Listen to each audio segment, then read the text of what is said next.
The National Weather Service in Shreveport has issued a severe thunderstorm warning for Northwestern Webster Parish in northwestern Louisiana, Caddo Parish in northwestern Louisiana, northern Bossier Parish in northwestern Louisiana, southeastern Marion County in northeastern Texas, southeastern Harrison County in northeastern Texas, until 10:45 p.m. Central Daylight Time. At 10:02 p.m. Central Daylight Time, severe thunderstorms were located along a line extending from near Vivian to near Elysian Fields, moving east at 50 miles per hour. Hazard, 60 miles per hour wind gusts and penny-sized hail. Source, radar indicated. Impact, expects damage to roofs, siding, and trees.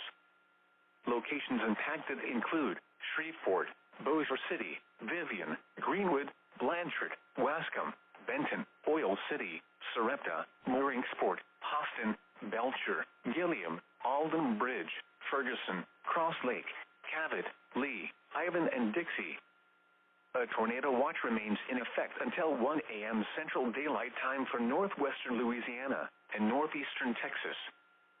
For your protection, move to an interior room on the lowest floor of a building. A tornado watch remains in effect until 1 a.m. Central Daylight Time for northwestern Louisiana and northeastern Texas. Repeating, a severe thunderstorm warning has been issued until 10:45 p.m. Central Daylight Time for the following parishes in Louisiana: Bossier, Caddo, and Webster, and the following counties in Texas: Harrison and Marion.